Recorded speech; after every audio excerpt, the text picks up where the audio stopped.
Bonjour Kestner, bienvenue au centre de convention et de documentation Anthony-André de la BRH. Merci bien, grand plaisir de me retrouver pour ce 2 janvier pour l'émission L'Esté de la Tour, cet espace aussi important, et d'être particulièrement à la plage des Frères, qui dans le temps a été un espace, comme vous savez, comme centre financier du pays.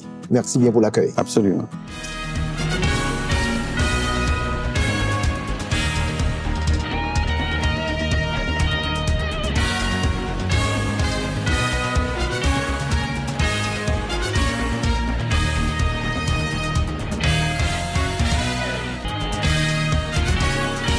Bonjour, bonsoir, bienvenue à la 2e édition de l'année 2024, le grand rendez-vous économique, comme vous savez, près de 30 ans que nous sommes en général avec un gouverneur de la Banque centrale. Le tout premier, c'était Leslie de la Tour, qui avait pris la chance de venir parler de Banque centrale. Ça fait déjà près de 30 ans.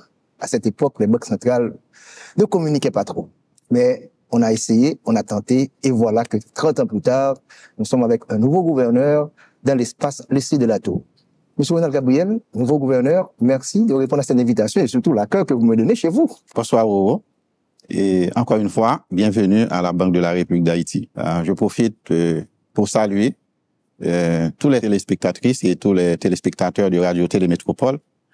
Je salue également les 944 employés des 22 directions et unités de la Banque de la République d'Haïti.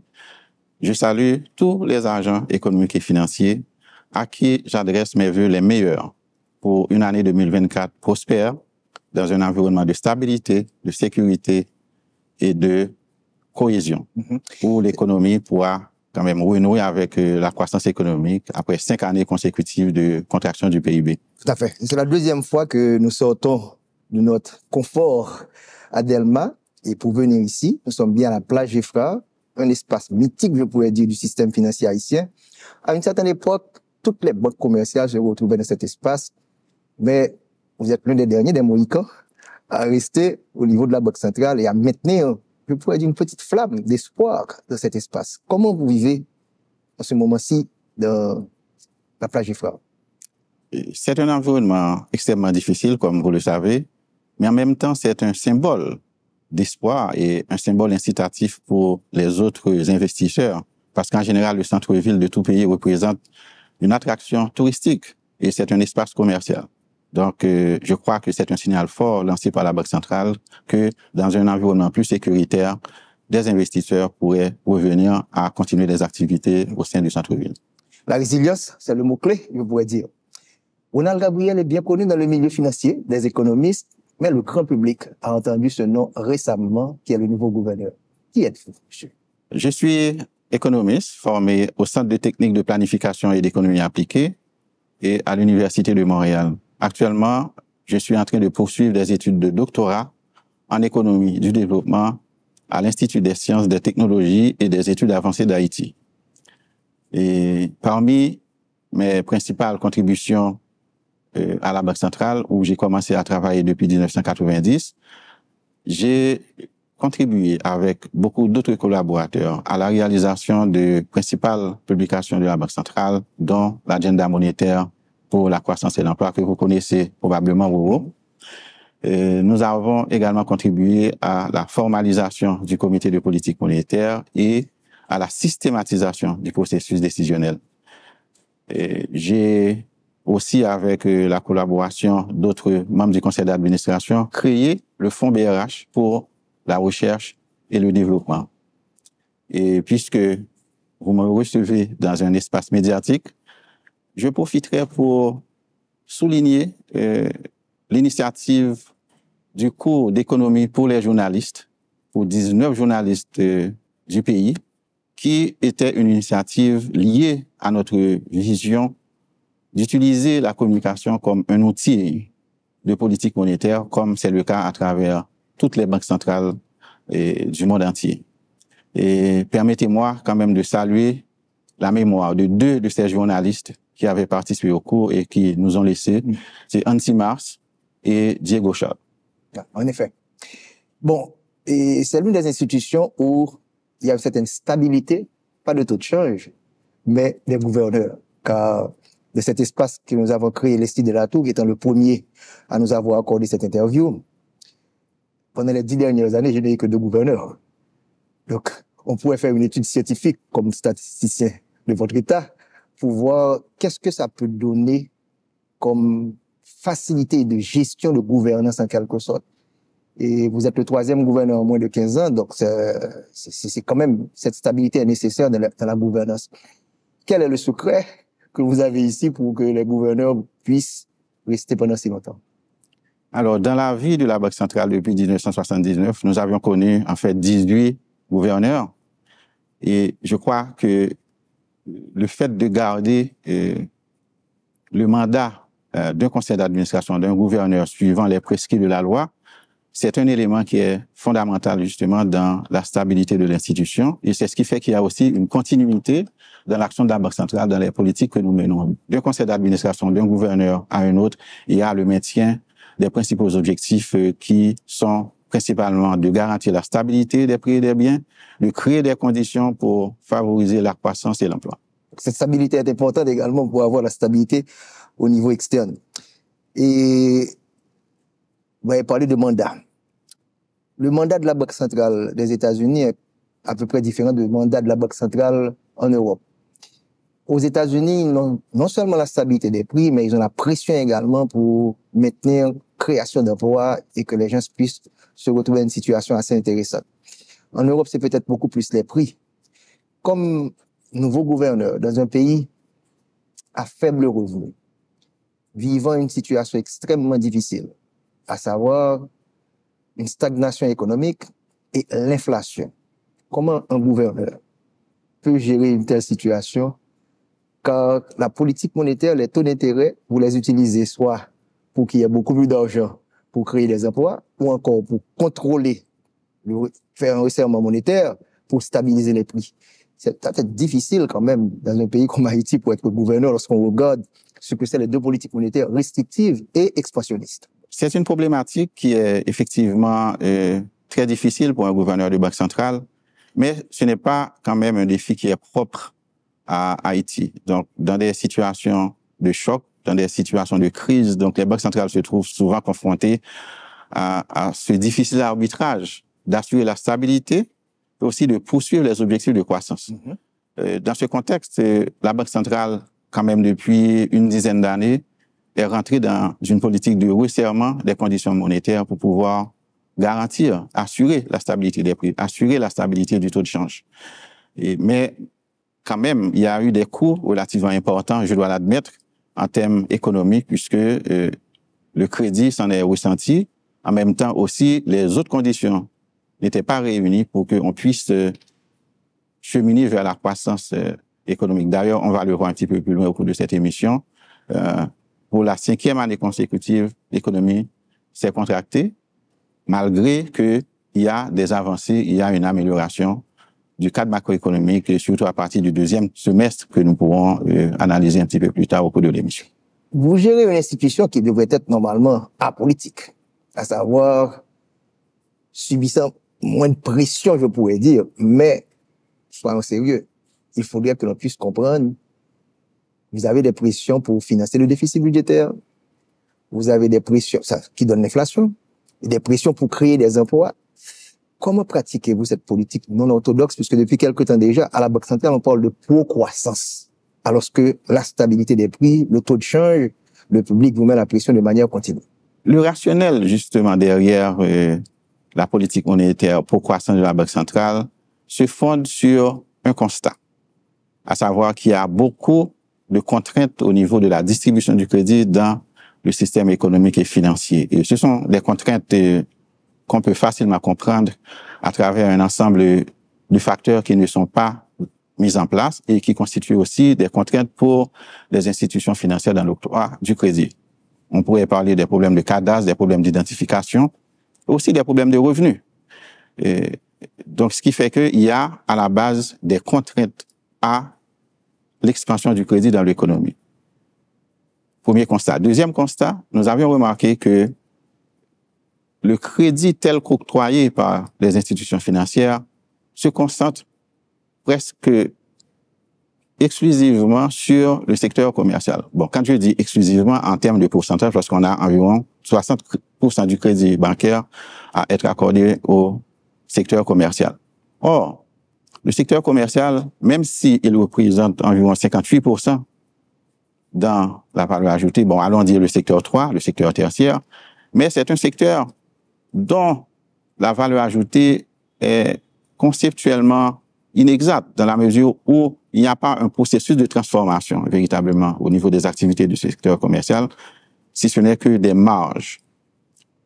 Donc, au niveau de la Banque centrale, nous avions identifié d'autres secteurs à fort potentiel de valeur ajoutée, la construction, le secteur agricole et d'une manière générale. Donc, nous avions décidé de mettre en place ce mécanisme de refinancement des entreprises à travers des montages financiers conçus avec les banques commerciales. Donc, les banques commerciales se refinancent auprès de la Banque centrale pour financer elles-mêmes les entreprises qui ont des projets bancables, rentables, mais en fonction des secteurs qui ont été choisis par la Banque centrale. Donc, ceci dit, la Banque centrale vient en support à un ensemble de secteurs à fort potentiel de valeur ajoutée en espérant adresser les questions de croissance, les questions de contraintes confrontées par des institutions du système financier à l'octroi du crédit. C'est ce qui fait que, à date, nous avons distribué environ 17 milliards de crédits à travers le programme croissance à un ensemble de secteurs visés par le programme pour croissance. Maintenant, le gouverneur est d'accord avec moi que vous tiraillez par le Fonds monétaire lui-même qui a gardé stabilité macroéconomique. Et nous avons cité tout à l'heure là, parce que les déficits ont accumulé pendant quelques années. Et monsieur que un premier ministre pas prêté là au bon président pour pas garder Banque centrale là tout parce que connaissait la guerre l'argent. Comment nous gérer toute pression ça? Parce que accélérateur alors pesé, c'est pour bailler crédit pour capable d'activité économique. Mais faut mettre pied au souffrir en tout parce que taux d'inflation là, comment pour arriver subir toute pression ça à droite à gauche et pour économie capable conserver public la gado depuis tout change de rappel dire c'est Banque centrale. Expliquez-moi ou même qui dans le conseil depuis quelque temps puisque vous faites une transition là, comment gérer pression ça?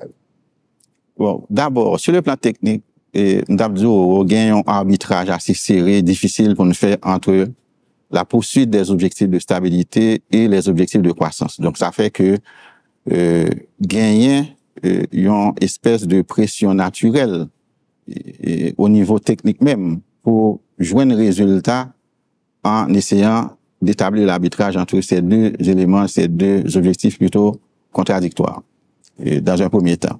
Dans un deuxième temps, nous pas véritablement senti une pression politique d'orienter la politique monétaire de la Banque centrale dans un sens ou dans l'autre. Il y a une bonne communication entre le ministère de l'économie et des finances sur le plan fiscal et la Banque centrale dans l'élaboration et la mise en œuvre de la politique monétaire. Donc, nous établis ensemble un cadre de policy mix qui permet que l'outil monétaire complète l'outil fiscal. Donc, avec, en général, la signature de pacte de gouvernance que nous-mêmes nous signons avec le ministère de l'économie et des finances, nous arrivons à établir un cadre de prévision de ça l'État gagne pour le faire comme dépense. Et s'il gagne des difficultés de trésorerie dans le court terme, la Banque centrale, à travers ce pacte de gouvernance, fait des avances quand même au ministère de l'économie et des finances pour pouvoir assurer le financement des services essentiels pour les besoins de la population. Donc, qui fait que, in fine... Mais son pacte qui gagne un petit problème parce que le ministère des Finances lui-même retrouve il pas entrer assez comme il faut le dépenser. Ça, c'est pression politique là, l'objet frapper n'importe pas.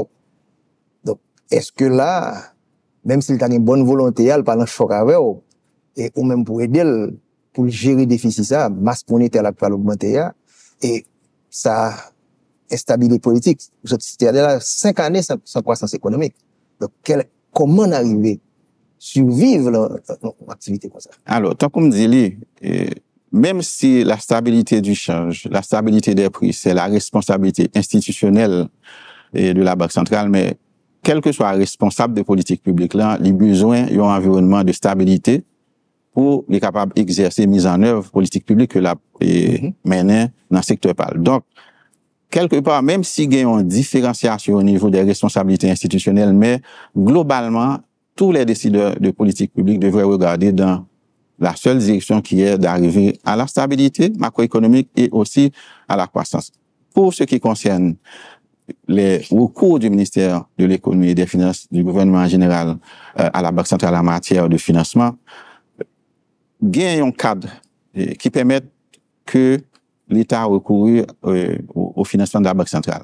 D'ailleurs, la loi prévoit que nous sommes capables de financer l'État à hauteur de 20% des recettes de l'année antérieure. Donc, c'est déjà un cadre réglementaire qui est préétabli et qui permet que nous évoluions à l'intérieur du cadre ça. Donc, sans véritablement des perturbations. C'est vrai que historiquement, nous avons toujours gagné des financements monétaires relativement importants qui c'est source de création de liquidités, qui déstabilisatrice pour les prix, pour le taux de change. Mais il y a un effort qui est en train d'être fait et qui permet que, par exemple, l'année dernière, de 49 milliards en 2021, en 2022 de financement, en 2023, nous arrivons à 17 milliards. Et je dis, pendant que dans le budget 2023, nous prévoit, le gouvernement prévoit 25 milliards, eh bien, au premier trimestre, qui est fini, nous arrivé à un surplus. Alors, le ministère de l'économie et des finances dégagé un surplus de près de 3 milliards, 2,8 milliards d'euros. Donc, si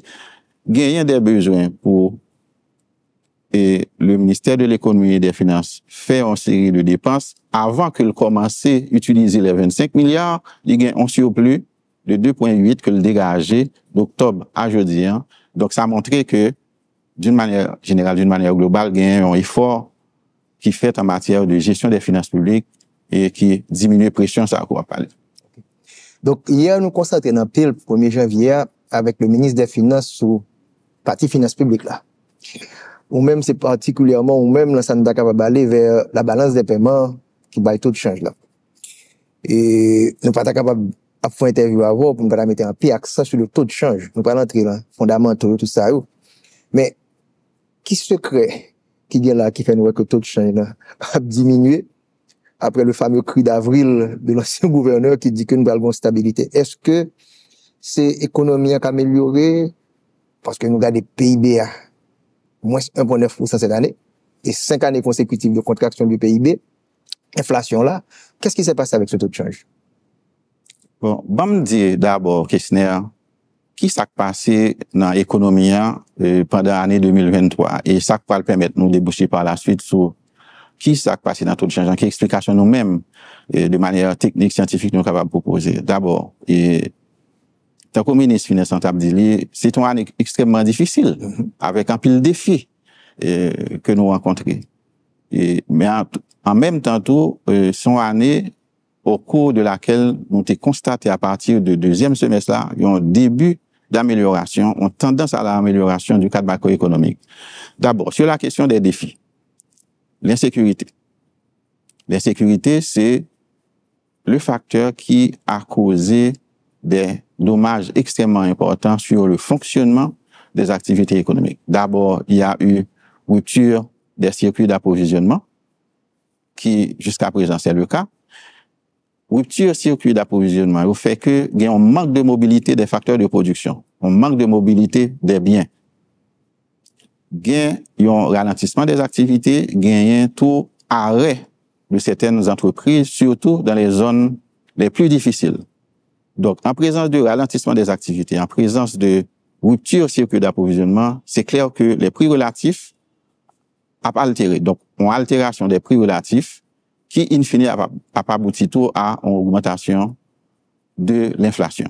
Donc, c'est ça, nous avons constaté pendant tout premier semestre là, côté nous gagnons des taux d'inflation qui étaient presque atteignent 50%. Deuxième coup, insécurité en gagné sur l'économie, c'est sur le capital humain, le brain drain. Nous gagnons en pile fuite, nous gagnons en pile personnel qualifié, que ce soit au niveau du public, au niveau du privé, qui a quitté le pays, et ça a des impacts sur le fonctionnement des entreprises. Et si nous avons cité par exemple l'industrie bancaire. Il y a une enquête que nous avons menée en mars 2023 ça a révélé que pour toute industrie bancaire, là, Banque centrale non comprise, il y a près de 243 cas de démission. Et il y a une entité, ça, qui a perdu environ un quart de son personnel. Et au niveau des fonctions très critiques, conformité et autres. Et donc, c'est une situation qui est extrêmement difficile que nous t'as supposé adresser. Évidemment, c'est peut-être pas seulement la question de sécurité qui a affecté la fuite de cerveau, gain la question d'opportunité que les cadres formés par chercher ailleurs, gain d'autres problèmes également au niveau de la force de travail qui va chercher opportunité dans d'autres pays comme les États-Unis ou bien dans d'autres pays de la région. Alors, ça, ce sont les principaux défis. Alors, on parlait tout de amélioration que nous avons commencé à constater au niveau du deuxième semestre, là, dès le début du troisième trimestre. Donc, pendant que tu as une instabilité des prix, l'inflation a tourné autour de 50%, nous avons gagné un taux, instabilité du taux de change. Donc, très grande variabilité. Nous avons même gagné des moments côté taux dépassé 155 gouttes pour $1. Ça qui vient passer dans le deuxième semestre, là, à partir du troisième trimestre, c'est que, il y a une amélioration dans le fonctionnement, dans la performance des organismes de perception, notamment au niveau de la douane, côté les mesures administratives permettent que l'État gagne plus rentrée. Deuxièmement, nous constatons qu'il y a une diminution de plus de 200% des pertes sur les recettes de produits pétroliers. Il y a une meilleure distribution de produits pétroliers, tout qui vient faire que, d'une certaine manière, dynamique prix vient fléchir. Il n'est pas augmenté à même rythme que le qu'on a augmenté, puisque le gain un problème de distribution des produits pétroliers, nous avons pris à multiplier par 2, par 3 au niveau de ce secteur-là. Alors, l'on mettait tout facteur ça ensemble, il a abouti à quand même un meilleur comportement des finances publiques qui fait que, au niveau du financement monétaire, on était de ça déjà tout à l'heure, financement est passé de 49 milliards à 17 milliards en 2023. Donc, l'on mettait tout facteur ça ensemble, donc gagner moins de liquidité qui générait dans l'économie et qui donc favorisait une meilleure stabilité et taux de change. Deuxième élément que je vais citer, c'est les mesures de politique monétaire. Nous toujours gagnons en posture serrée. Les taux d'intérêt ont été révisés à la hausse quand même depuis le début de l'année. Et nous à 6, 8 et 11,5% sur les bons BRH par rapport à 4, 6 et 8%. Et nous toujours quimber le niveau du taux de réserve obligatoire. Donc, qui fait que globalement, nous avons une posture serrée de politique monétaire et les interventions aussi effectuées par la Banque de la République d'Haïti gagnent un potentiel d'assèchement de liquidité parce que au bail dollar, mais c'est pour assécher goudou, rentrer goudou, donc moins de liquidité. Et puis, surtout, les effets de la circulaire 114.3 qui permettent un meilleur approvisionnement de marché en dollars, qui retire dans le secteur formel là en grande partie de transactions qui étaient faites et qui fait que la majorité des transactions de change faites dans secteur formel là. Donc, explication scientifique à ça.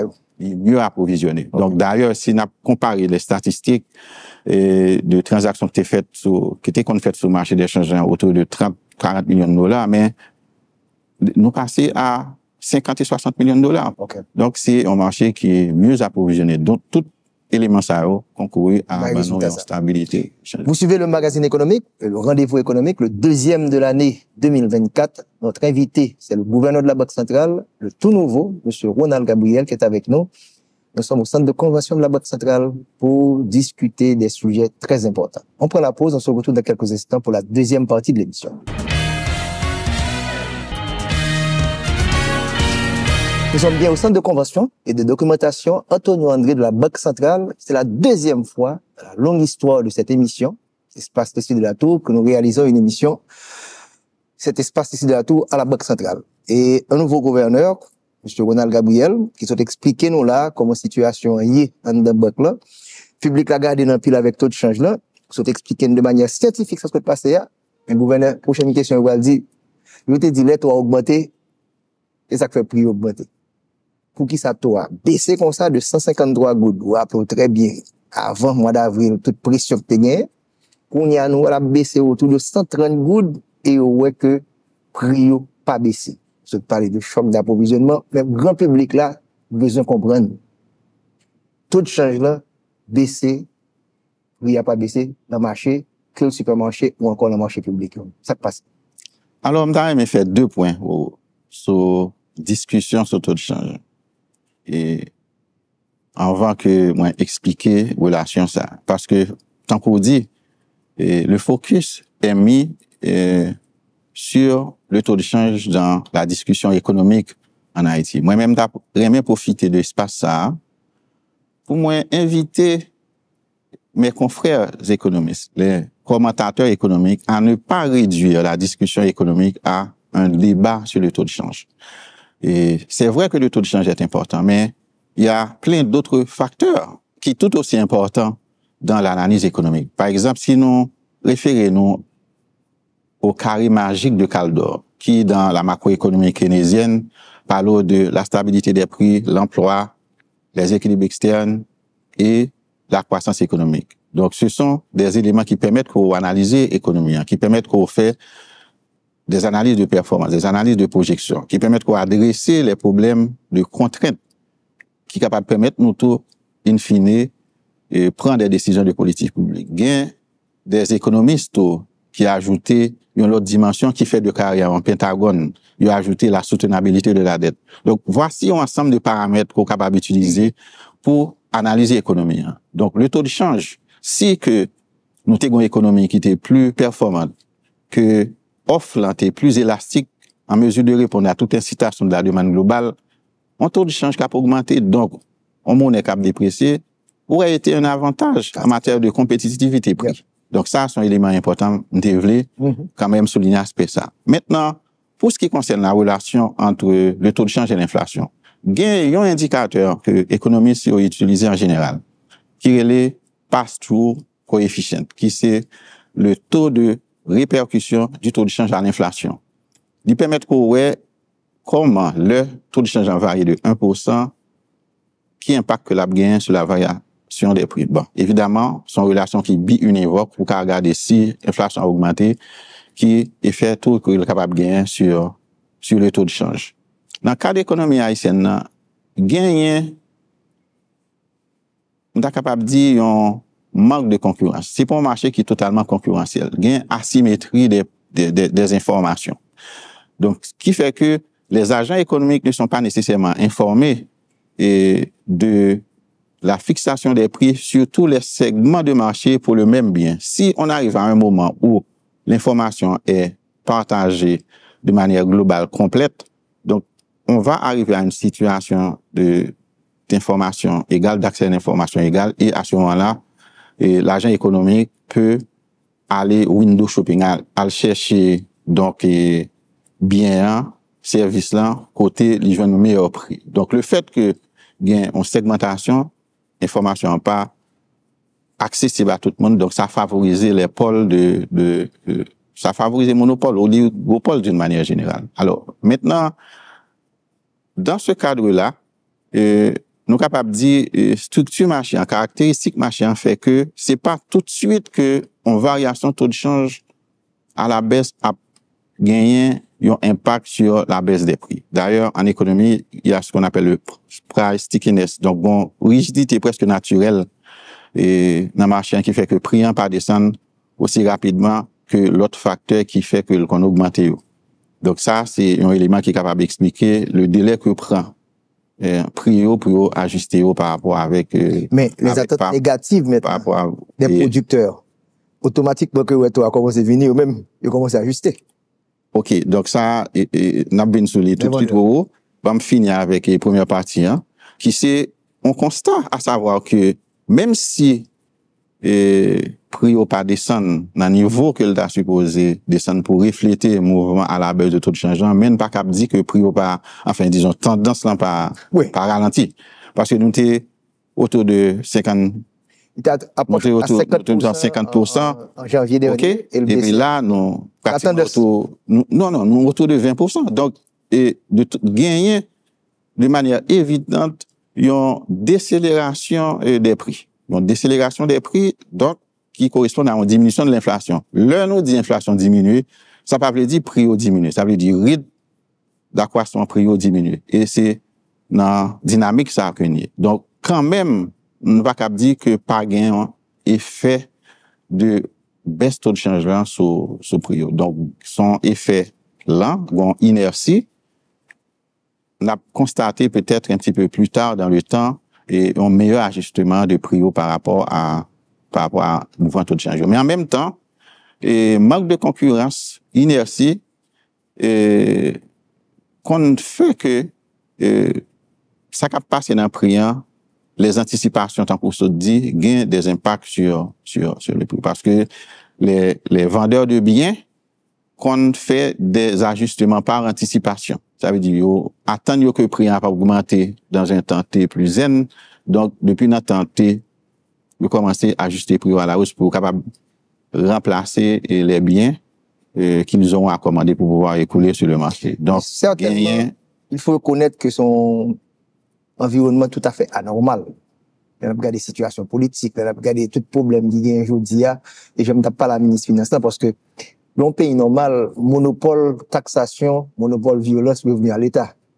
Et aujourd'hui, il y a une compétition dans la violence, une compétition même en taxation, les péages en quelque sorte, tout ça dérange. Donc, pour faire comprendre que stabilité politique là, crise politique là, pas gain secret, il faut que le résoudre pour nous capable de retourner à normal.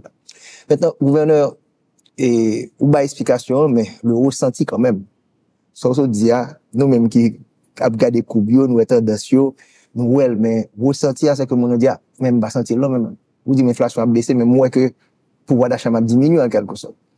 On entre dans la balance des paiements, et puisque vous parlez de rapport sorti, et ces jours-ci, et nous connaissons document ça plus intéressant pour taux de change et tout. Font-il analyse pour nous sur balance commerciale là, ça cap passer l'importation et l'exportation qui se passe pendant l'année. On nous dit par exemple pour 2023, gagner une baisse des importations d'environ 1% en valeur et 20% en volume. Exportation a diminué d'environ 23%. Donc nous gagnons moins d'$1 milliard d'exportation, soit 955 millions pour 2023, et nous gagnons environ 4,7 pour les importations. Donc, nous aboutit à un déficit commercial d'environ 7,1%, et en même temps, gagnons un creusement de déficit courant, de compte courant, autour de 38%. Le transfert.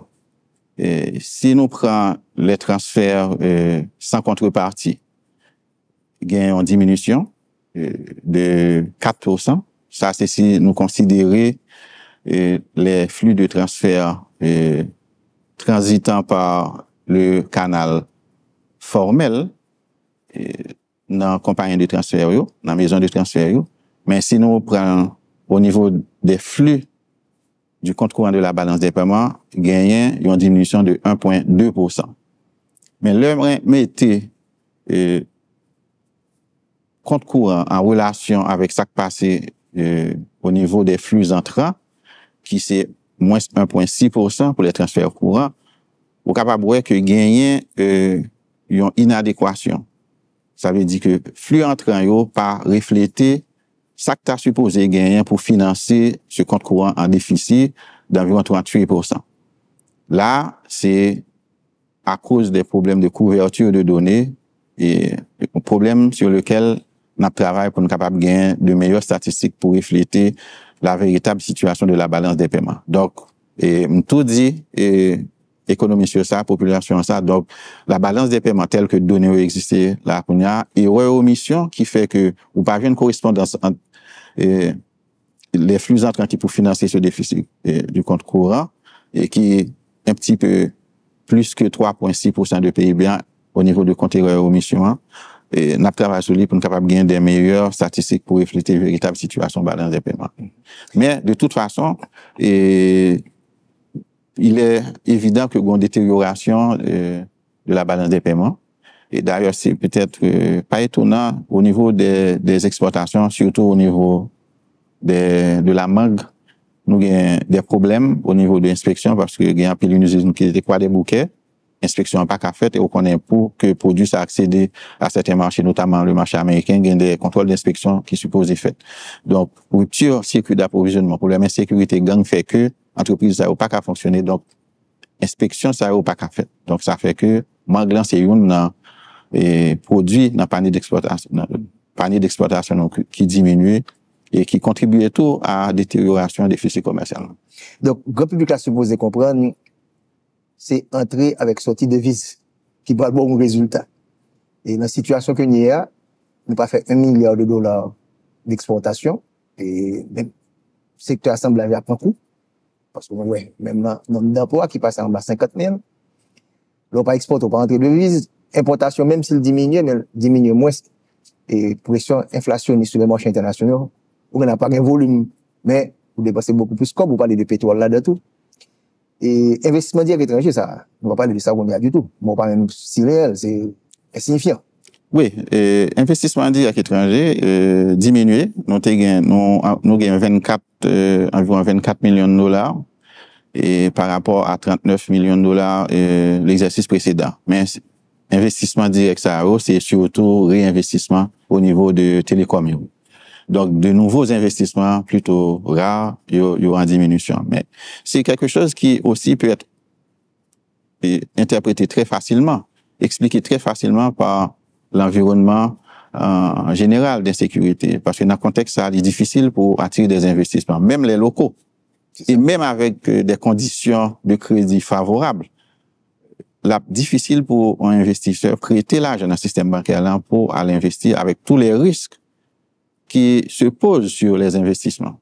Et si locaux a pas voulu l'argent là rester de manière oisive pas apporter rien, quand on fuite de capitaux, t'as pas eu de fuite de cerveau, quand l'argent sorti. Semaine dernière là, un article qui sorti en République dominicaine qui fait ouais que Haïti en 3e position l'entrée de capitaux du côté de la République dominicaine après les États-Unis et l'Espagne.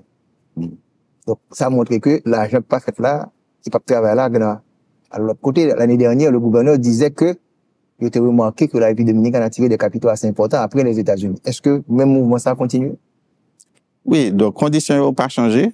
Et donc, raisonnablement, nous sommes capables de supposer que il y a une tendance à ce que il y a des capitaux qui sortent, qui allaient vers l'étranger. Mais les données monétaires n'ont pas montré ça et de manière explicite.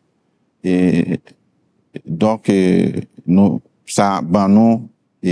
disons, responsabilité pour nous renforcer et travailler sur l'amélioration des conditions, le climat des affaires, la sécurité, pour que non seulement on puisse attirer les investissements directs étrangers, mais inciter les investisseurs nationaux à investir dans l'économie pour nous capables d'adresser la question de la croissance.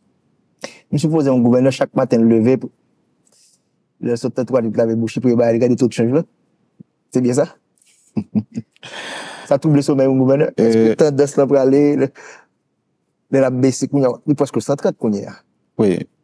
Alors, encore une fois, moi-même comme économiste, moi regarde taux de change parce que c'est une mission statutaire Banque centrale. Et nous travaillons et nous continuons de travailler de manière à ce que nous continuons à assurer la stabilité du taux de change.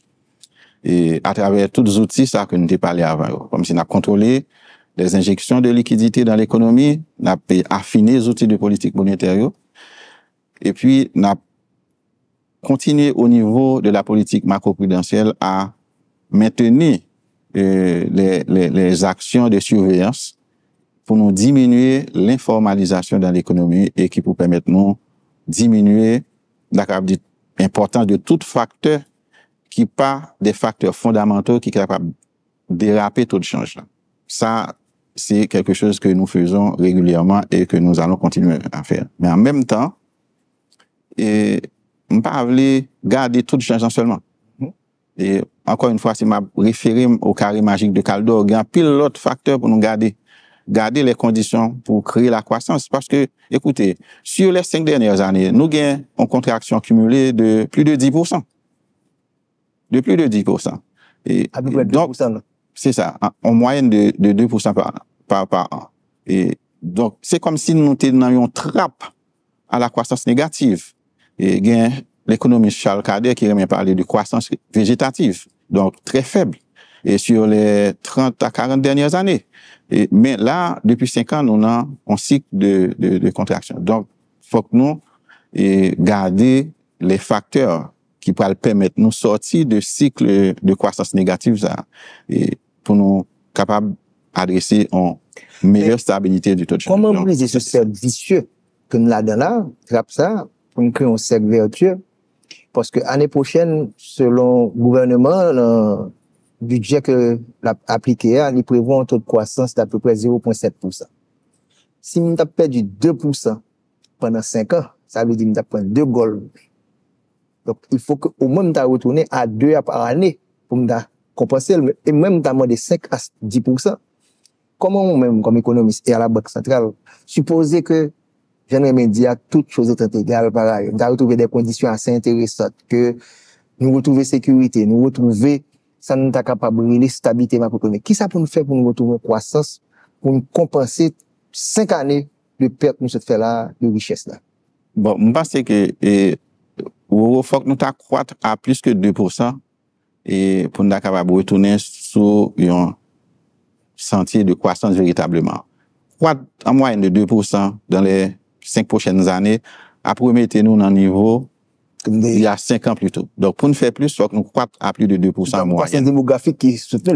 Voilà. Donc, ça, c'est assez important. Maintenant, quels sont les facteurs que nous devons viser pour qu'on puisse arriver à une croissance économique? Donc, des investissements, c'est fondamental. C'est dans la fonction de croissance, dans la fonction de production. Et les investissements représentent un facteur important, sinon le facteur le plus important. Bon, évidemment, il y a le capital humain, il y a la technologie, et nous mettons un pile focus au niveau de la Banque centrale sur la formation du capital humain à travers différents programmes que nous gagnons, peut-être que nous allons retourner sur les un petit peu plus tard. Et la technologie, nous pensons que c'est un facteur nous-mêmes tout. En Haïti, nous supposons mettre en phase dans l'objectif d'assurer une meilleure croissance, une croissance tout court du produit intérieur brut. Donc, il faut créer les conditions pour favoriser les investissements.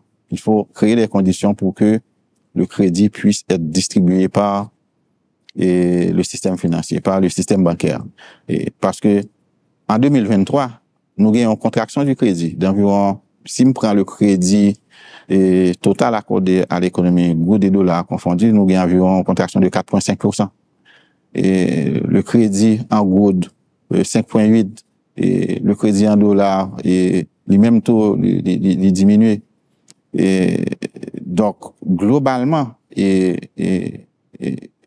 y a des conditions que nous devons créer pour nous capables de favoriser un climat des affaires propice à la croissance du crédit, propice aussi aux investissements. Bon, nous avons des problèmes administratifs au niveau de l'identification que nous avons parlé, et au niveau de cadastre, et pour nous adresser, pour nous capables de favoriser tout une meilleure distribution du crédit. Donc, les conditions sont fondamentales, pour la distribution du crédit, les investissements et la reprise de la croissance économique.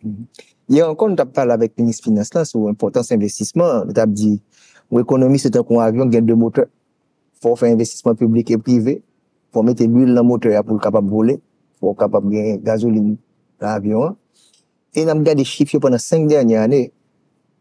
On regarde les différentes variables.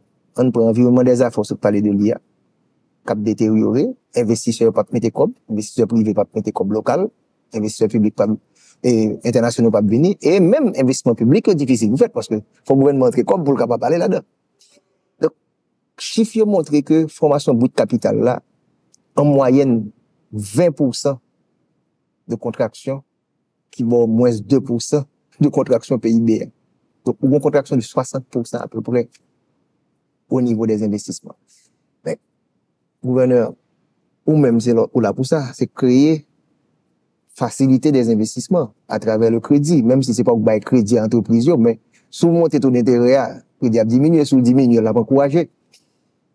Comment faire comprendre, là, mettre dans une situation difficile aux politiciens, tout en pas de stabilité politique, ça, tout en pas créer un environnement des affaires, ça, qui, je vous dis, a vraiment déterré.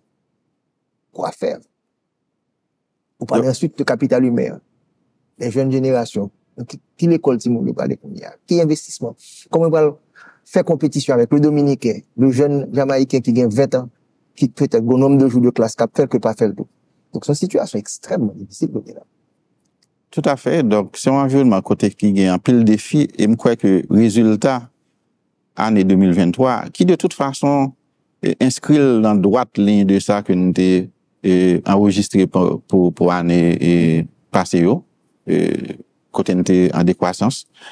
Donc, je crois que le constat est clair et je pense que l'interpeller tous les décideurs de politique publique et même aussi au niveau du secteur privé et pour nous capables de mettre ensemble pour nous adresser les questions de société. La stabilité politique, la stabilité tout court, pour moi-même, sont bien publics.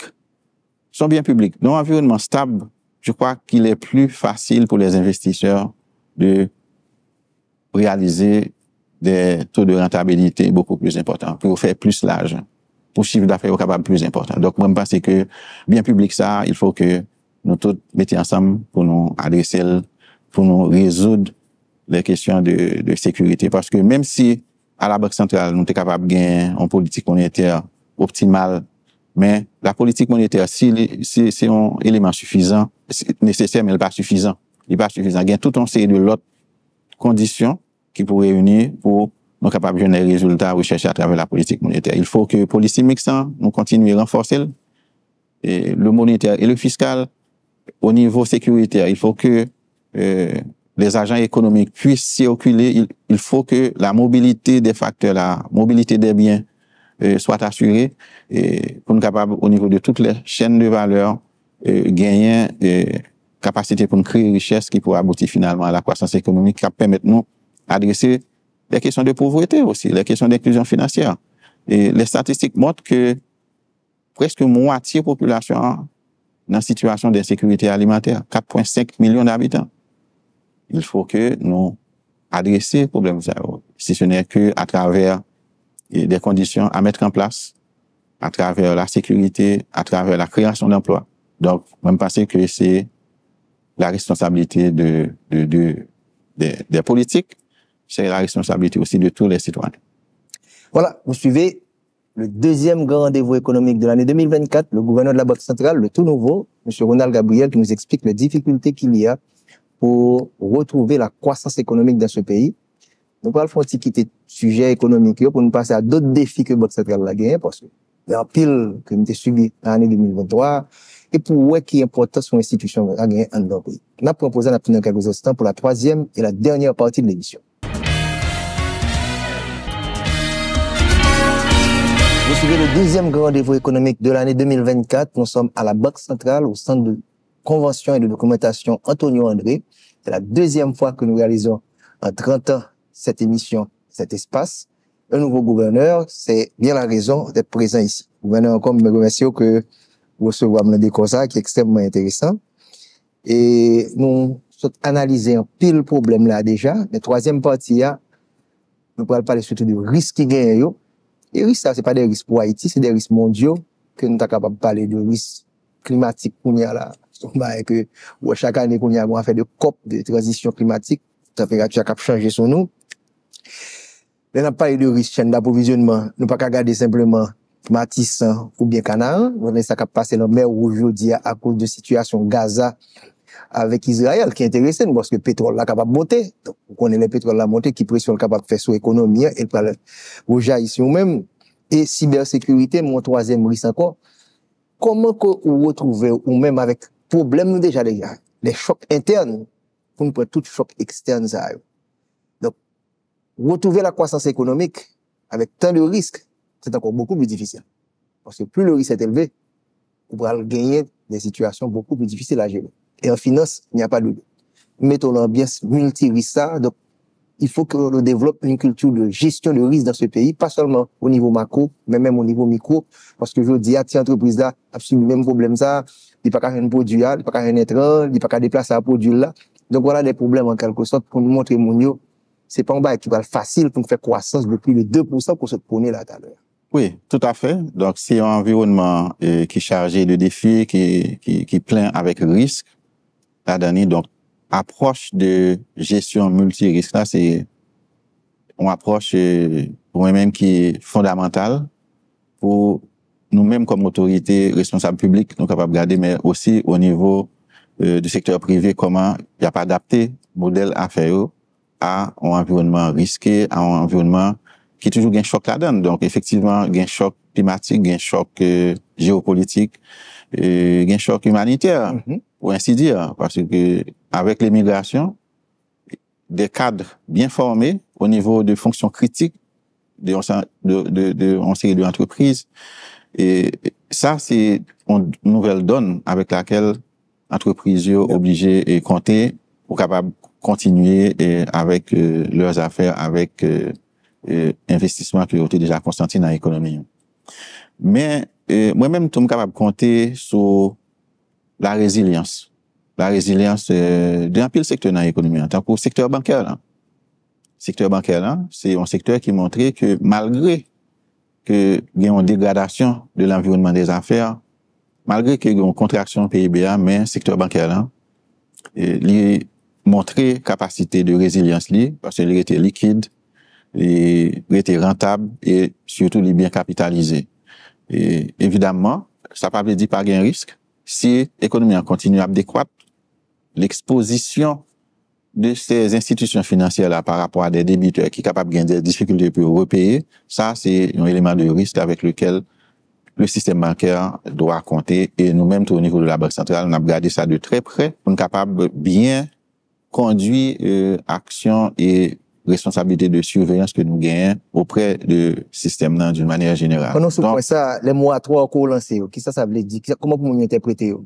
Donc, moratoire, là, c'est un outil que la Banque centrale utilise pour permettre que par rapport à la dégradation de l'environnement des affaires, le fait que certaines entreprises gagnent difficulté pour repayer, et puisque gain qui est en cessation d'activité, gain qui pas gain même volume d'activité qui était qu'on gain à la suite de problèmes de sécurité.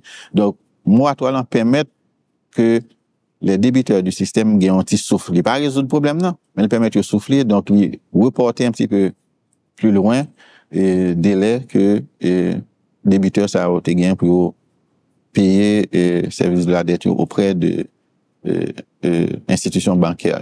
Mais ça pas veut dire que moratoire là c'est un bagage qui est obligatoire.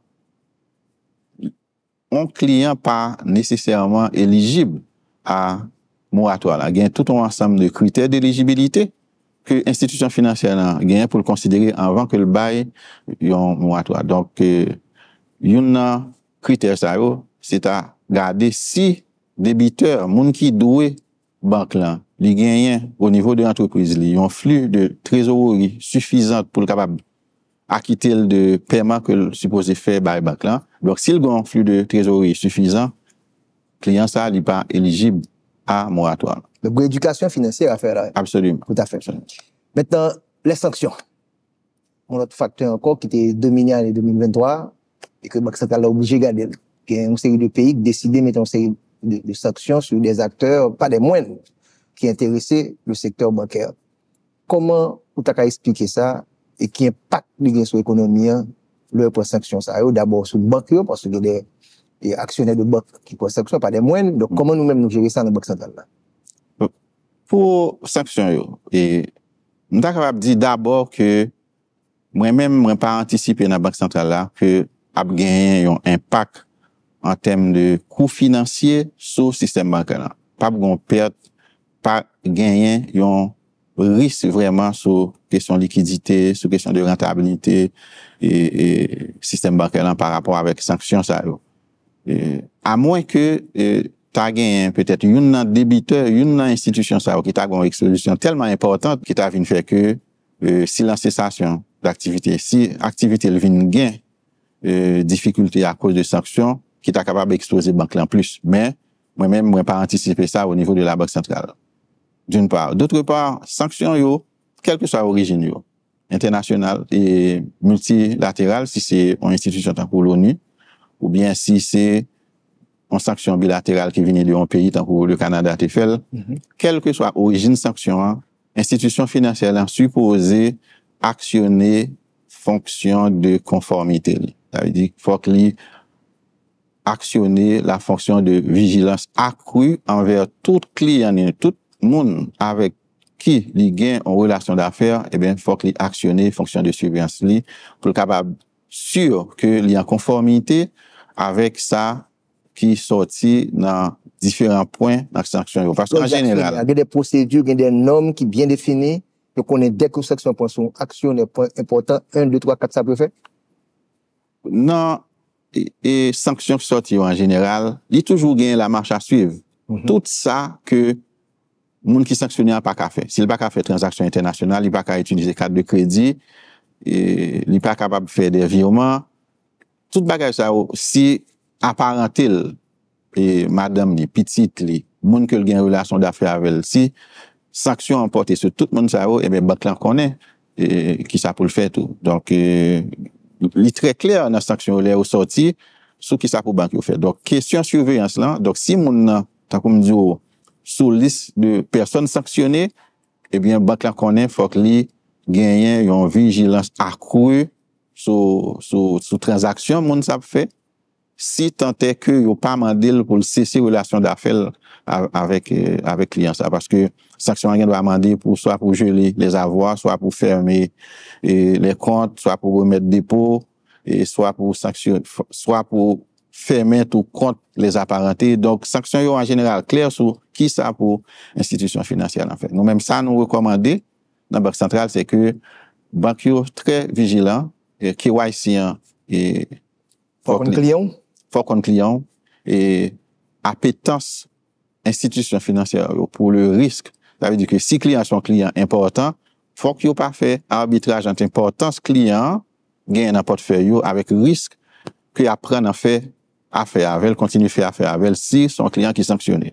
Donc vigilance là, c'est une vigilance qui est extrêmement importante pour capable être en conformité avec ce que sanction dit, ce que nous-mêmes nous dit tout dans la Banque centrale. Donc c'est ça que fait depuis une sanction sortie, nous-mêmes nous faisons nos devoirs pour acheminer immédiatement et institutions financières pour capable au courant et pour capable prendre tout les mesures. Non, c'est ça, nous voyons personnellement. Okay. Et nous-mêmes nous pas prendre comme si l'elle sorti sur les réseaux sociaux, nous avons une démarche administrative qui consistait à passer par le ministère des Affaires étrangères et d'autres entités publiques et dûment responsable de communiquer information ça de manière officielle pour nous capables prendre et communiquer par institution financière. Donc, il y a 3 cas sans les nommer. Est-ce que gestion faite sans aucun problème jusqu'à présent? Dans 3 banques locales? Sans aucun problème parce que les actionnaires ont dû quand même défaire de actions qui ont été gagnées au niveau de participation dans l'actionnariat institution financière ça et évidemment gain des débiteurs tout gain monde qui pas actionnaire banque qui sanctionné. OK, alors maintenant si m'ta voulait retourner sur les conséquences pour les banques qui pas nécessairement tout de suite en conséquences en termes financiers mais gain quand même l'aspect réputationnel. Ouais. OK, parce que si vous avez un actionnaire qui est dans le conseil d'administration qui fait objet de sanctions, donc il y a un problème d'image, bon, question de réputation, tout un problème de crédibilité, mais que banque l'a adressé rapidement parce que si moun ça il retire dans actionnarial, donc c'est des problèmes qui sont adressés de manière rapide. Et puis avec les autorités d'enquête, nous inviter institutions financières pour collaborer. Donc, s'il y a des demandes d'informations que des autorités ou bien des instances exprimées auprès de eux-mêmes, donc, il faut qu'ils ne pas hésiter pour collaborer avec ces autorités-là, pour fournir les informations nécessaires. Et est-ce que, si nous apprenons la situation locale, par exemple, l'ULCC, qui fait un paquet de déclarations dernièrement sur une série d'acteurs politiques, est-ce que c'est le même processus-là? Obligé de garder, est-ce que que l'ULCC s'est mené enquête sur lui? Nous fait suivre ça tout? Bon, et la procédure, c'est que nous-mêmes, nous pas gagné pour nous prononcer, nous, sur le fait à savoir, est-ce que on sanctionne bon, est-ce que le pas bon, est-ce que on est coupable, est-ce que le pas coupable. C'est la partie financière. Non, ça va concerner nous. Nous-mêmes, tout simplement, nous make sure que, nous assurons que banque commerciale, institution financière qui concerne eux, appliquer les règles de conformité et appliquer les actions de surveillance nécessaires pour les clients risqués, parce que ça a tout gain en conséquence sur les banques correspondantes. Parce que banques correspondantes, banques avec lesquelles institutions financières locales fait affaire, ils doivent décider à couper les relations d'affaires avec banques là si ils continuent à faire affaire avec un monde qui est sanctionné au niveau de l'international. Et si sanction a dit tout que monde ça pas qu'à faire les transactions internationales, parce que quand même il y a des variations les sanctions appliquées de une institution à une autre. Donc, nous sommes très vigilants parce que ce n'est pas local, simplement. Par exemple, on prend le banque américaine, dit, on va pas l'exposer tête moins pour un pays comme Haïti, si mon est gagné, donc faut mettre l'ordre et pour nous montrer, sur diac, réputation. Non, en général, banque est très active. En dans Banque centrale, nous sommes très satisfaits par rapport avec réaction banque suite à la sanction. Parce que banque fait ce qu'il faut pour être capable de continuer. Donc, la gestion a été faite de manière professionnelle. Très professionnelle. L'autre problème encore, puisqu'on n'a pas de risque, cybersécurité, qu'on connaît son problème mondial lié, et au niveau de Banque centrale là, pendant l'année, on était pour un choc. Et système là, c'est un problème. Comment nous y aujourd'hui au niveau de Banque centrale là, sous dossier ça? Et le 12 juin dernier, effectivement, il y a eu un gros incident informatique, un gros incident technologique qui était paralysé nous pendant un certain temps, et au niveau de fonctionnement activité bancaire et au niveau tout de relations avec système financier.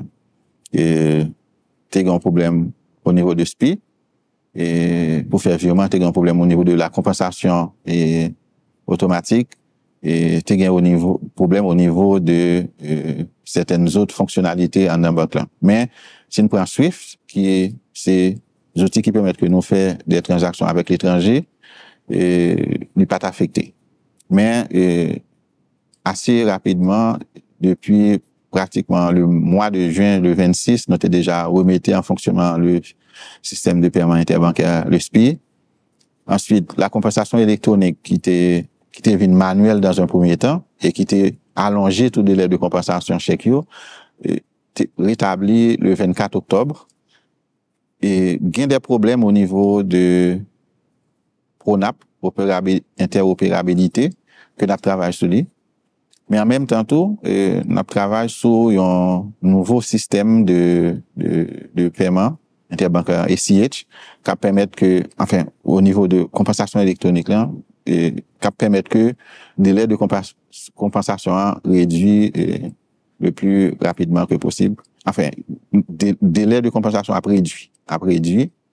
Et au niveau de l'autre fonctionnalité, nous continuons de travailler pour nous capables de ces problèmes. Et en même temps, nous travaillons pour nous renforcer la sécurité de notre système informatique. Et là, nous avons un processus de certification pour nous capables de gagner un certificat, en certification avec, par rapport à la norme ISO 27001, qui c'est pratiquement plus au niveau de certification en matière de sécurité système informatique.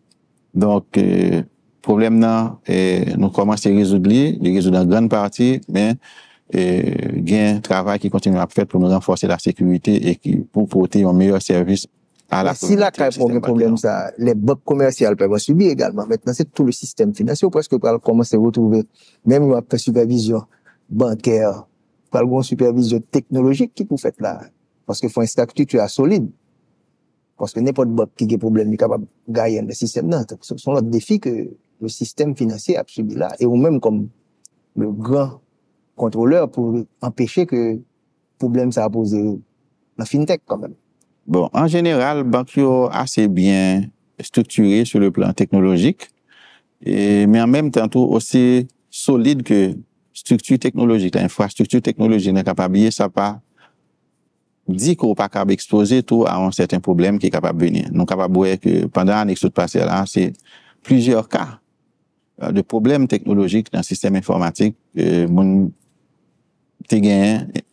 notamment au niveau de certaines entreprises américaines, non seulement au niveau bancaire, au niveau de l'administration américaine, en pile cas en termes de problèmes technologiques, il y a des cas, c'est des cas de piratage. Tout, par exemple, en Europe, il y a même situation. Il paraît même que il y a une guerre technologique aussi de ce niveau-là, mais nous-mêmes, nous pensons que faut nous mettre en place et nous travaillons sur ça, des structures des politiques qui permettent que nous renforcer la surveillance informatique, la résilience aussi de notre système en permettant, en faisant en sorte que si il y a un problème technologique, parce que nous ne pouvons pas empêcher que le venir, mais c'est faire en sorte que la capacité de reprise en termes de continuité des affaires faite de manière rapide et prend moins de temps que possible pour nous capables de permettre que le service retourne en fonctionnement.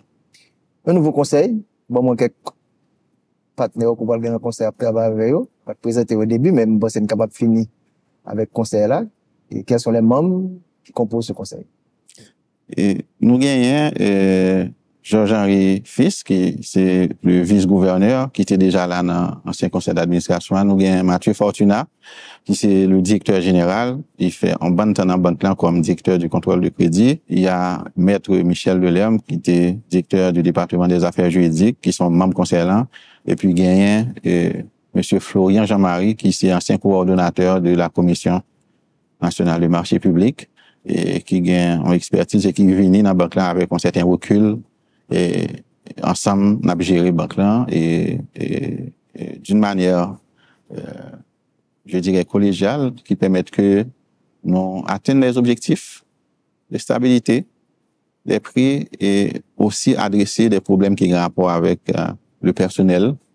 Et parce que même avec le système bancaire là, on t'a dit, tantôt, nous avons fait face à des déperditions de cadres bien formés qui expérimentaient tout. Donc, ensemble, au niveau du conseil là, nous n'avons pas avancé dans ce sens-là. Sans attendre une nouvelle vision, parce que quand même, une transition faite, quelles sont les priorités que nous-mêmes, comme nouveau conseil, comme nouveau gouverneur, qui ça gagne comme priorité? Je pense que d'abord, l'important pour nous travailler sur l'amélioration des conditions liées à la reprise de la croissance. Donc, qui passait par les investissements, qui passait aussi par la croissance économique. Et après 5 années consécutives de contraction du PIB, je pense que c'est fondamental pour mettre en place des conditions pour nous capables de renouer avec la croissance. De ce point de vue-là, on travaille sur agenda monétaire pour la croissance et l'emploi. On a revisité et pour nous intégrer les petites et moyennes entreprises que nous-mêmes nous considérons comme étant un vecteur de croissance important et capable d'accompagner la création d'emplois. Parce que le secteur, ça, c'est un secteur qui est très intensif en main-d'œuvre. Donc, encadrer PME, c'est une façon pour nous porter un support à la création d'emplois, mais aussi à la génération de valeur ajoutée qui pourra avoir une importance capitale dans le PIB, dans la croissance du PIB. On a renforcé tout le cadre du policy mix avec le ministère des Finances, c'est complémentarité entre l'outil fiscal et l'outil monétaire. Et de ce point de vue-là, nous signons un pacte de gouvernance avec le ministère de l'Économie et des Finances qui peut permettre que nous continuions avec cette bonne gestion des finances publiques qui permettent que le financement monétaire là a une tendance complètement à la baisse depuis quelque temps. En même temps, on a essayé d'être très proactif dans la conduite de la politique monétaire avec peut-être des éléments, avec certainement des éléments nouveaux en matière des outils. Et nous continuons à travailler pour bientôt et nous inaugurer sur les marchés financiers que Banque la travaille sur les depuis quelque temps, qui parle des outils qui pour faciliter l'intermédiation et qui parle important pour le financement des activités de l'économie. Pour la stabilité du change, je me pense qu'il y a un élément important pour les investisseurs, parce que pour investisseurs, tout le monde dans l'économie est capable d'une certaine lisibilité. Donc, avec un taux de change instable, c'est difficile de mettre en place, c'est difficile pour quand même envisager des projets d'investissement dans un environnement qui est instable. Notre travail pour... Donc, les 3 premiers mois au l'exercice fiscal là, il est auguré que stabilité, ça n'est capable de venir pour me dire la chute continue de l'or par rapport à la goutte. Absolument. Et moi, je suis très confiant du maintien de la stabilité de la goutte. Stabilité par la fixité. Ou dis-moi pas poser aux questions, tout m'a pas pour l'année prochaine. Le public là me connaît, est-ce que la privée à 100 gouttes? Donc, ou dis-moi pas fixité. Oui, stabilité par les difficultés et stabilité, on veut dire que tout est capable de varier à la hausse, est capable de varier à la baisse, mais nous-mêmes, on a toujours fait en sorte à ce que le mouvement taux de change là reflète l'évolution fondamentale économique. Donc, nous travaillons pour nous renforcer les outils, non? Et pendant la période qui s'est passée là, actuellement, nous renforçons notre coussin de réserve et donc nous avons une capacité pour nous lisser les fluctuations de l'offre qui souvent qu'on aboutit à une instabilité tout changeant. Donc, on est très confiant sur la stabilité, que la stabilité a continué et pas qu'à dire qui côté n'a privé parce que nous n'avons pas d'objectif de taux, nous avons un régime de taux de change flottant, mais nous pouvons garantir que les taux sont tout cap stable. Merci beaucoup. Un dernier mot? Merci, Robo, de m'avoir reçu à l'espace l'Esti de la Tour. Et j'invite les différents acteurs économiques et financiers, les différents acteurs politiques à travailler dans le sens de favoriser la création des conditions nécessaires aux investissements et à la croissance économique. Je vous remercie, gouverneur, d'avoir maintenu cette tradition parce que c'est l'offre et la demande. Si le gouverneur a dit, pas faire émission encore, donc ça veut dire que ça ne peut pas exister. Donc, merci qu'aucun des traditions. Hein. Nous avons la 29e édition, donc espérons l'année prochaine, à la 30e édition, on est capable de continuer parce que les politiques publiques, la communication, la réputation est importante. Merci et bonne chance. Merci. Ciao, on se verra le 7 janvier pour la prochaine émission avec Pierre-Marie Boisson.